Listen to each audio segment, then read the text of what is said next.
Papuri sa Diyos Ama, pagkat ipinahayag niya, hari siya ng mga aba.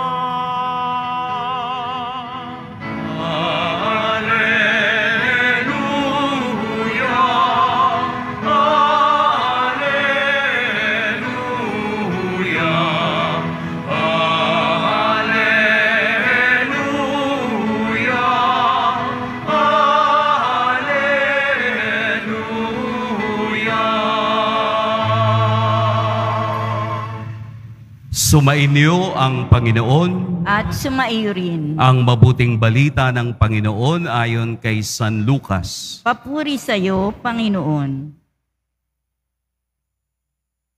Noong panahong iyon, sinabi ni Jesus sa mga tao, "Kapag nakita ninyong makapal ang ulap sa kanluran, sinasabi ninyong uulan, at gayon nga ang nangyayari.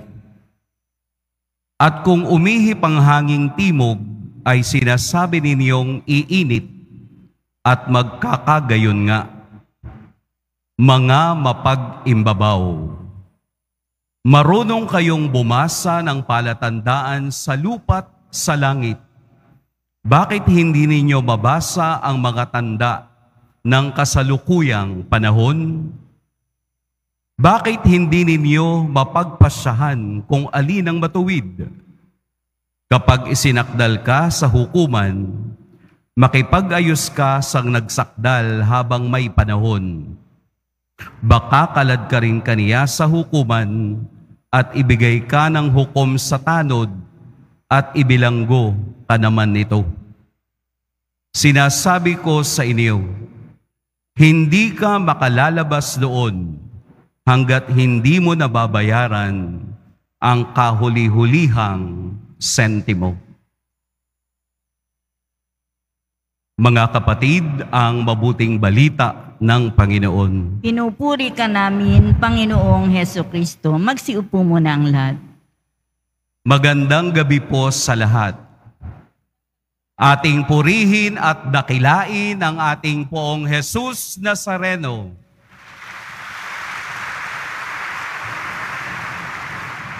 Sa pagtatapos ng ating araw, sana ay nagawa natin ang utos ng Diyos na dapat nating sundin.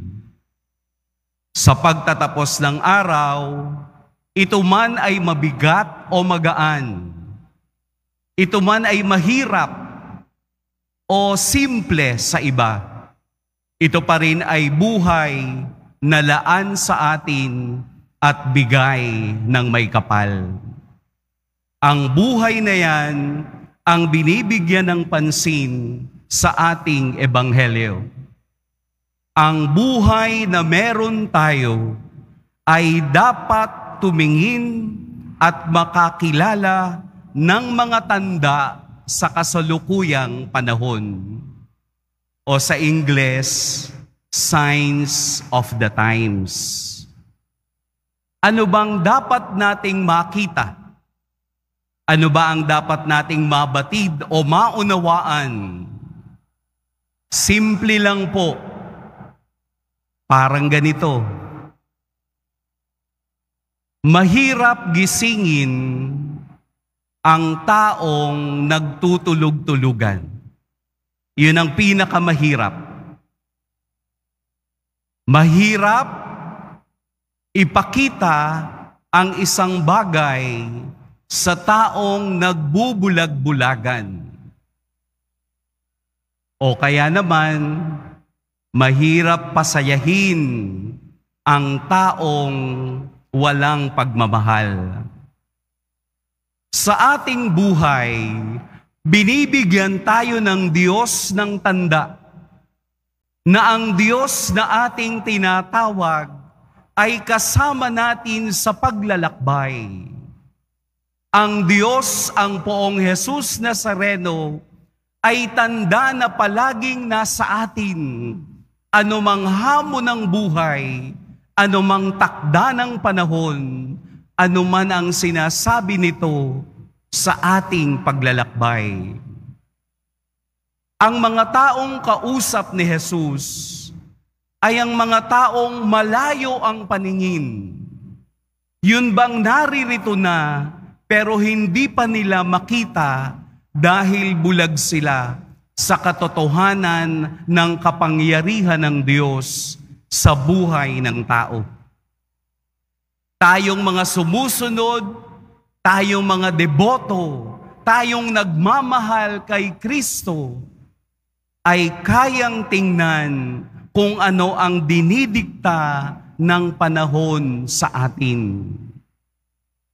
Imulat natin ang mata, dahil sa pagmulat ng mata, kasabay na magmumulat ang puso upang makitang ang Diyos ay nagsasalita sa atin sa iba't ibang paraan upang ipakita niyang siya'y kasama natin sa ating paglalakbay.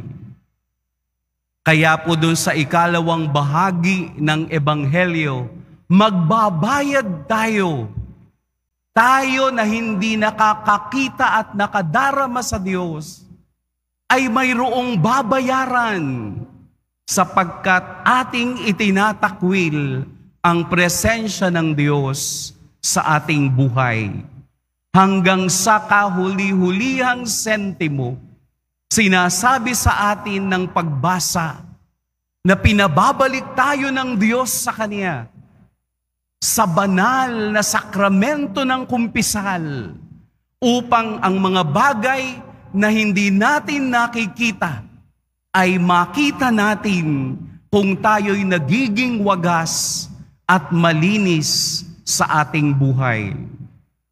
Tatanggalin natin ang piring, tatanggalin natin ang dumi upang tayo'y makakita at maramdaman ng Diyos araw-araw, oras-oras. Kaya nga ganun na lamang ang sinasabi ni San Pablo sa ating unang pagbasa. Bakit hindi natin magawang gumawa ng mabuti? Bakit sa kabila ng kaya natin, ang lumalabas, masama pa rin ang ating nagagawa? Dahil mas marami ang porsyento ng kasamaan at marami ang porsyento ng kasalanan na hanggang ngayon hindi pa natin binibitawan. Huwag na nating hintayin ang pagbabalik ng Diyos. Ngayon pa lang ating unawain na ang pagmamahal, ang pag-ibig, awa ng Diyos ay dumadaloy sa mga taong bukas ang puso at nakikita ang Diyos sa kaniyang buhay. Ang lampara, kahit na ito ay lagyan mo ng maraming langis, kung ang basong nakapalibot dito ay maitim, nawawala ng saysay ang langis at ilaw na dapat ay nagsisilbing liwanag para sa iba. Ang ating pagkatao ay katulad nito. Linisin natin yung itim na humaharang upang makita ang ilaw na binibigay ng Diyos para sa lahat. Para hindi po tayo maligaw, para hindi tayo magbulag-bulagan, hindi tayo magbingi-bingihan o magtulog-tulugan. Darating ang Diyos at ito ay totoo. Bago pa man yun dumating, ating unawain at damhin na ang Diyos ay kasama natin at araw-araw siya'y nagsasalita sa iba't ibang pamamaraan kung tayo'y marunong lamang tumingin o bumasa ng tanda ng kasalukuyang panahon. God is talking to us every day. Sa bawat minuto ng buhay, ang Diyos ay nagsasalita. Nagsasalita siya sa mga mang-aawit Nagsasalita siya sa ibang ministro. Nagsasalita siya sa ating lahat. Sa iyo bilang tatay, sa iyo bilang nanay, bilang kapatid, bilang anak. Ang Diyos ay nagsasalita. Uunawain mo lamang ang tandang iyon upang makita mo at maramdaman mo ang pagmamahal ng Diyos ay hindi magmamaliw. Ang awa ng Diyos ay hindi mauubos. Yayakapin mo lang ang ating Poong Jesus Nazareno at ang bagay na mabuti para sa iyo ang siyang lalabas at lilitaw dahil natatalo natin ang kasamaan, dahil tayo'y umuugat sa pag-ibig, awa ng Diyos. Pagpalain tayo ng Poong may kapal.